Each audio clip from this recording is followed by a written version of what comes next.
திருச்செந்தூரில் தங்குறாரு முருகப்பெருமான். முருகப்பெருமான். எதற்கு? சூரபத்மனை சூரசம். வதம் செய்யணும்னு சொல்லி. அப்போது தன்னுடைய அந்த படை வீரர்களுக்கு தாகம் எடுத்த போது வேல் ஊன்றி எடுத்த கிணறு தான் நாழிக்கிணறு. நாழிக்கிணறு. வேல் எடுத்து பூமியில் ஊனுறாம அங்கேருந்து ஊத்து பெருகி வந்தது. அந்த நாழிக்கிணறு இன்னைக்கு வரைக்கும் இருக்குது.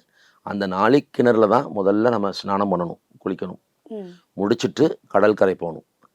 கடலில் போய் நீராடணும். நீராடிட்டு விருப்பம் இருந்தால் மீண்டும் வந்து நாழிக்கிணறுல நீராடலாம். இல்லை என்றால் நேராக உள்ளே போகலாம். அப்படி உள்ளே போகிறதுக்கு முன்பு அந்த கடல் கரை ஓரமாகவே மூவர் சமாதின்னு சொல்லி ஒரு சமாதி இருக்கும். சரிங்களா?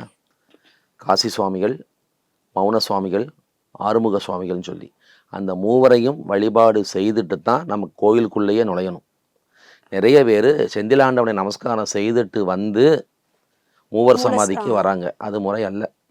ஏன்னா செந்திலாண்டவனுடைய அந்த ஆலயத்தை வந்து நிர்வாகம் செய்து அதை உற்பத்தி செய்து உருவாக்கியவர்களே இவங்க 3 பேர் தான். இறைவனோடு முருகப்பெருமானோடு நேரடியான தொடர்பிலே இருந்தவர்கள், நேருக்கு நேராக பேசக்கூடியவங்க. அந்த தன்மையில் இருந்து மூவரும் ஒரே இடத்துல சமாதி அடைஞ்சிருக்காங்க அப்படின்னா அதனுடைய வீரியம் வேற, அதனுடைய கணமே வேற.